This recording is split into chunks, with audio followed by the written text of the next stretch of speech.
Hello and welcome, it's Chris from Christopher Holt Training, and welcome to this tutorial where I'm going to expand on healthy habits and the priorities that people have in their lives and the hierarchy of that that I was talking about in the exercise isn't the best medicine, being healthy is tutorial that I did a few days ago.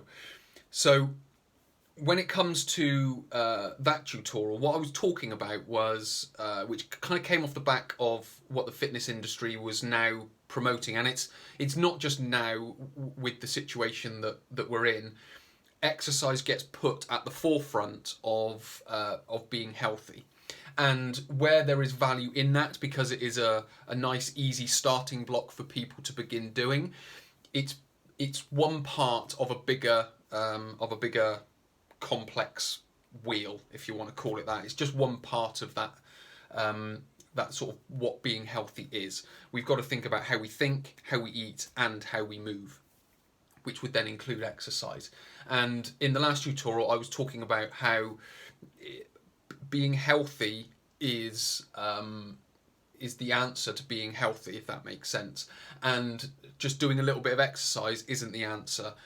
So what we have to do is we have to get all three sort of working together, and it's the healthy thinking that drives the other two. Because if we think healthy and we sort of learn healthy habits and learn about being healthy, the healthy eating and the healthy exercise will kind of fall into place.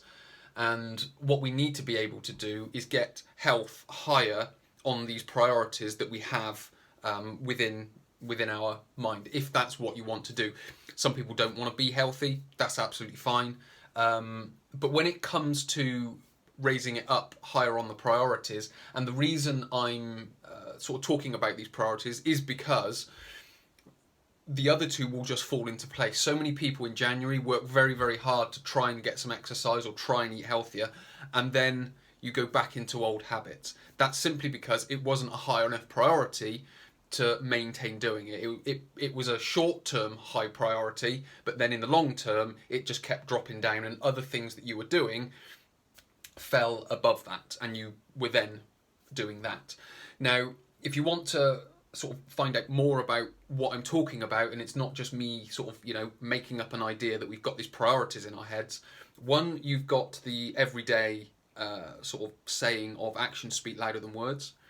A famous philosopher called and writer called Emerson, his quote was, "Your actions speak too loud, I cannot hear what you say," which is essentially saying the same thing as your actions speak louder than your words. And then where I was first introduced to it in a more formal way was by a human behavioural specialist called Dr. John Demartini, and he describes the hierarchy of priorities that people have. But what he's also been able to do is sort of find out you're able to find out what yours are and how they are ranked by asking a series of questions.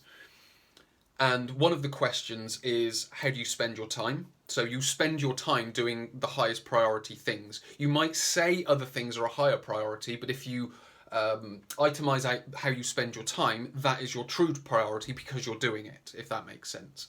And the more time spent on certain things, the higher the priority. The other one is how you spend your money. And it's exactly the same sort of thing. You spend your money on the things that are higher priority, and the things that aren't of a high priority get left, and you don't spend your money on it, or you spend very little money on it irregularly.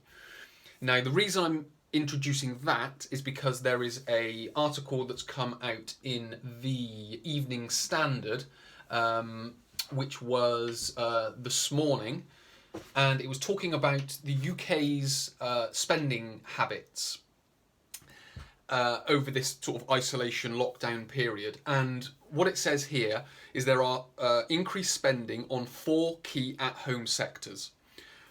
One is groceries, one is alcohol, one is entertainment, and the final one is hobbies and crafts.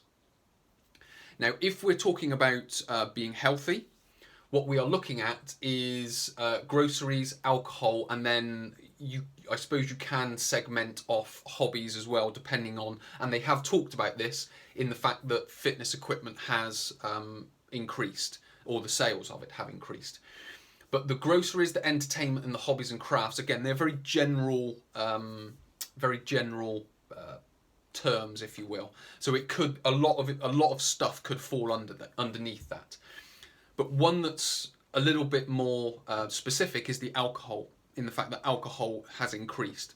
So again, if we're talking about healthy habits and putting a priority on being healthy, building your immune system, and being able to reduce your risk of illness, then alcohol isn't necessarily an effective way of doing it. And I also talked about when fast food chains open their drive-through, we have big queues outside the drive-through. I've also read that Doritos were a big seller in the grocery section, and I've also heard that comfort foods, and again this is from newspaper articles that are based on so all this information, that groceries, alcohol, entertainment and hobbies and crafts, that's based on research from Legal and General and Economics Consultancy, the Centre for Economics and Business Research. So that's what that bit's based on. The Doritos and the comfort food was based on another article which I don't have to hand. So when we're talking about priorities, if health was a priority to the English public as a whole, this is, I'm not talking about specific cases because I don't have that information. But as a population, we are spending more on alcohol, which isn't a healthy thing. We are potentially spending money on comfort foods, which isn't necessarily a healthy thing. So if we are talking about sort of overcoming this period that we're in and being healthier, it is my recommendation that people become healthier, because then they've got more chance of reducing their risk of illness. Because as was mentioned by Chris Whitty yesterday in the which, when this video comes out, wasn't yesterday, and he also mentioned it at the start when he talked about, and I want to write this quote down because I want the actual words that he said, but he basically said most people won't get this illness, and then of the people that do, most people will be either asymptomatic or they won't necessarily have any bad symptoms of it. So we're talking about a lot of people aren't even gonna get this. So the people that do get it want to be in the best position, is what I'm saying. So we need to be able to be healthier and have sort of a greater immune system that can work for us. And with regards to the habits of people, their habits aren't showing that that's what they really want, because they're increasing their alcohol payments, so they're buying more alcohol, they're potentially buying more comfort foods, which again isn't the most advantageous thing for it. So what we need to be thinking about is, if we really want to be healthier, then our actions have to demonstrate that. And that doesn't just mean by doing more exercise, because again, in that study, or in this article, they do show that the purchasing of fitness equipment has gone up. So people are being potentially more active, but they aren't necessarily eating the right foods and possibly drinking the right fluids to work together with the exercise that they're doing, because exercise will only take you so far. You've got to have the healthy eating to go with it, and if you want to have the healthy eating and the exercise for the long term, then you've got to get your head in the right place and get your priorities structured in a way that health is higher up, so they happen, rather than just saying that you are, because you can very quickly be objective about that and ask yourself, well, how are you spending your time? How are you spending your money? How are you spending your energy? Where are you organised? So on and so forth. And if your answers are all in sort of healthy categories, so I spend a lot of time exercising, I prepare my meals, I prepare more meals from home, and this is something that they say at the end of this article, in that, where is it? buy local. So this is what people are saying they will do, not what they are doing. So again, that's a big difference in whether it's a priority or not. If it's a priority, they will do it. If it's not a priority, they will say they will do it and then they won't do it, if that makes sense. So one of them is they're willing to pay more for products that have been made in the UK. They're willing to buy more products from local stores. So again, they're saying that they'll do these things, they won't necessarily do it. And the other one was about preparing meals, which is in here somewhere, but I can't seem to find it, but it is in there. So those are the things they're saying they're going to do, but they aren't actually doing it yet because this period of isolation hasn't ended.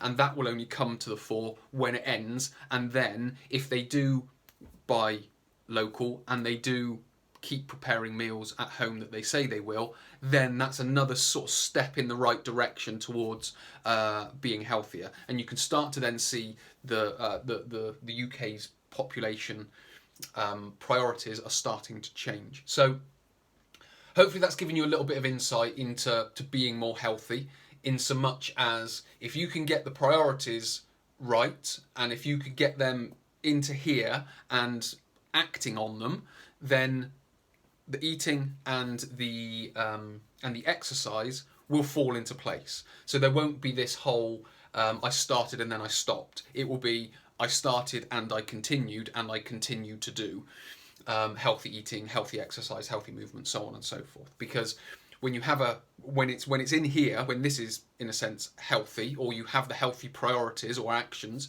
in your head, those two fall into place, as I've mentioned probably too many times during this tutorial. But anyway. So yes, that was my little piece on being healthier, and also on, in some respects, how you become healthier by making it a priority. And then you know it's there when you're doing it, and you know it's there when you're doing it for a prolonged period of time. And then when it becomes just a part of life, then you have health as a priority to you.